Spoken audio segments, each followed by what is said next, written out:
Okay, I'm running really behind right here. I'm supposed to meet Santi in about 15 minutes, so let's get right into these SmackDown hot takes. I was there last night at SmackDown. What a great show it was. If you happen to miss it, frickin' Logan Paul got me.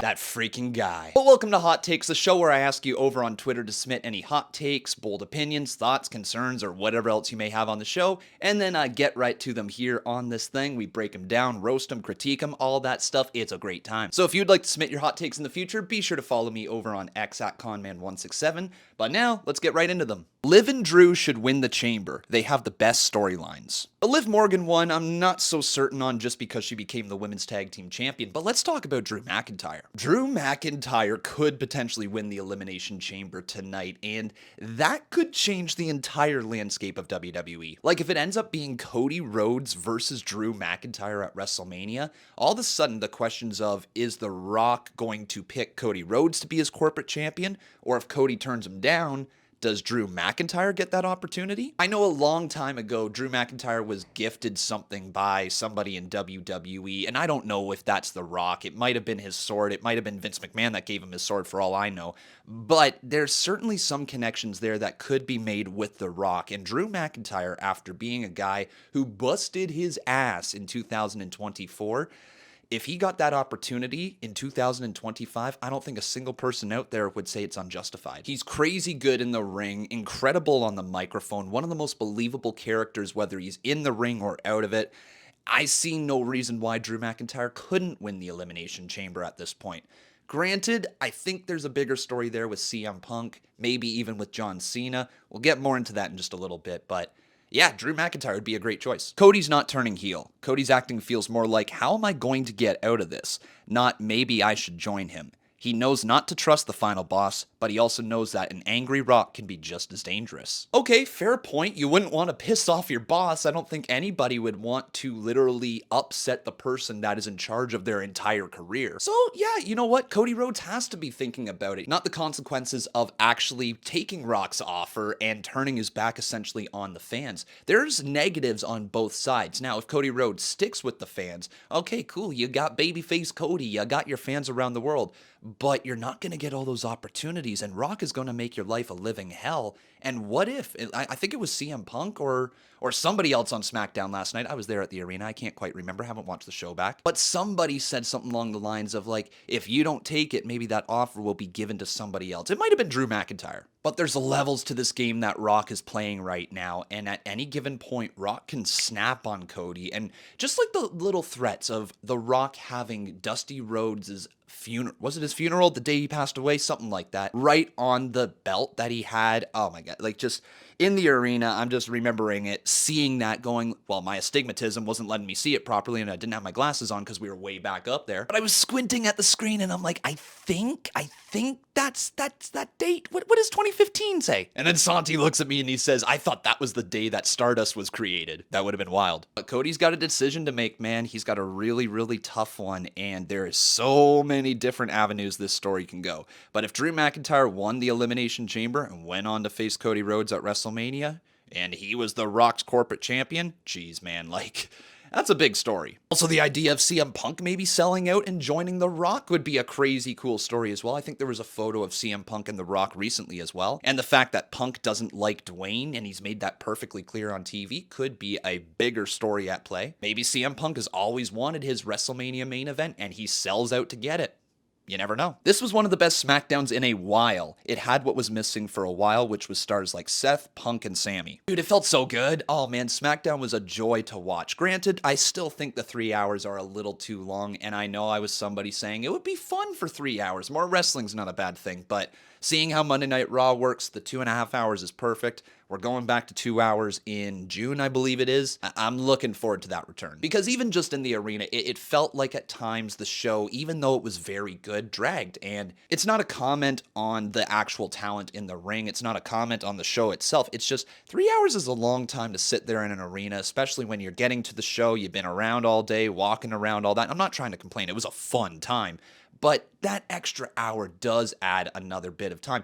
Like some people I saw leaving at 10 p.m., and they got their big promo with Cody, or not Cody. Geez, guys, it's early. With Punk and Logan and Damian. What was Damian? Damian feels out of place there. But literally, just everybody that was in that ring for that promo. After that happened, people did start to get up and leave. And I don't blame them considering we have a PLE tomorrow, but at the same time, it does feel like you paid your money for your ticket, so you might as well enjoy the entire 3 hours. But hey, to each their own. I also thought at certain times, like, hey, I could get to bed a little early so I don't have to wake up at 6 a.m. to record this video, and maybe, I can have a little more time. But no, I decided to stay for the 3 hours, so here we are, recording bright and early. Corporate Cody, it's happening. I'm not gonna lie, Cody Rhodes with his own J&J security, mirroring what Seth Rollins did with the Authority, might be excellent television. Like, if they turn him into the ultimate corporate stooge, like everything that has happened throughout the history of WWE, every corporate stooge, whether it be Seth Rollins, whether it be corporate Rock, whether it be corporate Stone Cold, you name it, the corporate champion idea does work. And if we have a different person at the very top, because in the past it's been Vinnie Mac at the very top, right? Or Triple H in a sense, right? He had the Authority days. But if it's The Rock now who is in charge of WWE, it's The Rock who is in charge of all these talents, and they present it that way. Dude, oh my God. And Cody Rhodes being his corporate champion and having every single person protect him everywhere he goes. I almost want to see Cody Rhodes take this offer from Rock, but then not enjoy it while he's with The Rock. You know what I mean? Like, he takes that offer, like CM Punk said, and he starts to shine it up a little bit, but maybe there's certain things Cody Rhodes likes about it, and then certain things that he doesn't like about it, and eventually, you never know, that could lead to a giant blow-off match. I know Rock said he's not going to have a match with Cody. I think they're going to have a match down the line at some point. Sami Zayn and Kevin Owens segment made me so uncomfortable and scared for Sami in the best way possible. They should main event the PLE tomorrow. So you guys know how much I love Sami Zayn, you know how much I love Kevin Owens, and you know how much I love that this is going down in Toronto. And there is a possibility that this could main event, but after seeing SmackDown and after seeing all the hype around the Elimination Chamber, I don't know how you end without the men's elimination chamber. The possible stare down between Cody and whoever wins that chamber at the end of the show could be great. And then the idea that Cody Rhodes may have already sold his soul to The Rock. Like, oh my God, you gotta end the show with the men's chamber. But if it was to end with Cody Rhodes and Sami Zayn, I don't think anybody would be upset, right? Like, it's an unsanctioned match. It's not a match put on by WWE, so why would it be put on with the rest of the card? It should kind of be at the end of the show, right? It's all semantics, right? At the end of the day, it really doesn't matter where it goes, but if Kevin Owens and Sami Zayn was the main event, dude, they're going to just go all over that stadium. And I think even if it's not the main event, we're going to see them literally brawl all over the Skydome, all over the Rogers Center. It's going to be a wild match. It's going to be a bloody match, and it's going to be the end of their feud. I'll say it. This might be the last time we ever see Kevin Owens and Sami Zayn face each other. A big part of why SmackDown feels like it drags on is because of Joe Tessitore's commentary style. I don't hate him, but I do feel he lacks any enthusiasm, which makes me feel less excited about what I'm watching. I understand that Joey T is not for everybody, but personally, I love his commentary style. I just think the move to SmackDown for him has made him start to commentate over people that aren't as big of stars. He is great when the crowd is hot, when everybody's behind certain superstars, and he's able to really feed into the story. Where I think right now he struggles is matching his enthusiasm to bring up the enthusiasm of a match when it maybe isn't super exciting in the arena. So Joey T, I think, is great. I love his real commentary style. He brings this professionalism to the broadcast that we've never really seen before, and Joey T just continuing to bring that professional standard to WWE. So I think is a good call. Yes, at times, do you want to hear more excitement from your commentators? Do you want to see them way up here screaming and jumping around? Yeah, absolutely. But not everybody's Michael Cole, and not everybody can be Michael Cole.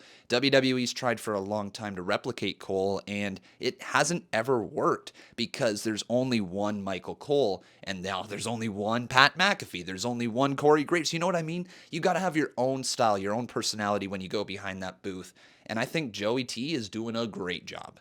Holy outrageous. Cody, I want your soul. Oh, this storyline's so whack. Who says that to another human being? Who says that to another dude? Hey, Santi Zap, I want your soul. Sell me your soul, Santi. You want another 20K subs? I can do that for you. Okay, I need more sleep. But yeah, Rock is just on another level right now. I mean, like I said earlier, there is levels to this game, and Rock is... He's playing the game, dude. Can you tell Santi to oil up? How is this in my hot takes now? So funny enough, while we were at SmackDown, a dude like 3 rows behind us actually started to try a oil up Santi chant. It was so funny. Still no idea who it was. Both of us turned around immediately. We're like, did you hear that? And like, I don't think anybody else joined in, but it was wild to hear an actual oil up Santi chant. But here's the thing, guys. I don't think anybody actually wants to see an oiled up Santi Zap. If you actually do, I think you need to question your life decisions. Another reason why it's going to be Cena versus Logan Paul at WrestleMania 41. Cena deserves better for his final WrestleMania opponent. Okay, so look, Logan Paul faked us all out last night on SmackDown, and it was one of the most epic fakeouts that I've seen. I bought in tooth and nail, as you saw at the start of this video. I truly thought that John Cena was coming out. I completely forgot Logan Paul was in the Elimination Chamber. It's heel booking 101 that he did, and it's just the oldest trick in the book. But it worked, man. I fully bought in and thought John Cena was there. And to me, that pretty much confirms that we are going to get John Cena versus Logan Paul at WrestleMania. I think because Logan Paul did go that extra step. He did imitate John Cena. He did fake the fans out when John wasn't there. He made them believe for a sec that he was there and then took it away from them. Logan Paul is an incredible heel. He is such a bastard, man. Like, what a bitch. Okay, I'm getting hot. Like, bro took away John Cena from me last night. But if you were to run Logan Paul versus John Cena at WrestleMania, it's not a bad use of John. It's just because it's his final WrestleMania that I think people want to see him in a title match. I'm going to say it. The chase is still going on this year for John Cena. Him facing Logan Paul at WrestleMania and maybe losing to Logan might be the better story. Because if we look at this, John Cena enters the Royal Rumble without qualifying, loses. Runs really short, man. Like, he was that close, but Jey Uso got the better of him. Elimination Chamber, declares for the Chamber, says I'm going in there. Guess what? He didn't qualify. If he loses there as well, it's like, man, John, you got to prove yourself. So then the proving match goes to WrestleMania, where John Cena and Logan Paul face off against each other. And what if Logan Paul beats John Cena? Like, we're talking about a guy who's got an incredible following outside of WWE, but he's also committed to the bit now, and he's really evolving his character. He's probably one of the best heels in WWE right now. And so if John Cena lost to Logan Paul at WrestleMania, the story becomes, can John Cena still go in the ring, right? We have 2 nights of SummerSlam this year. We know he's going to go to the very end of the year. His last match is going to come, I don't know, maybe in December or something like that. And nobody wants to see John Cena just handed the 17th World Championship. If we're creating a true chase for John and we want the most captivating story for the entirety of this year, seeing John Cena go from thinking he has earned his spot in the Rumble, earned his spot in the Chamber, and earned his spot at WrestleMania, to feeling like he has to prove himself again, to prove himself that he belongs in the world title picture, to prove himself that he could main event night 2 of SummerSlam, to prove that he could go on to Survivor Series, to prove that maybe, I'm going to say it, maybe the dude wins his 17th World Championship in his very last match. Maybe his career is on the line. He announces that this is his very, very last match, and it's for the WWE Championship, to break 17, to break the all-time record.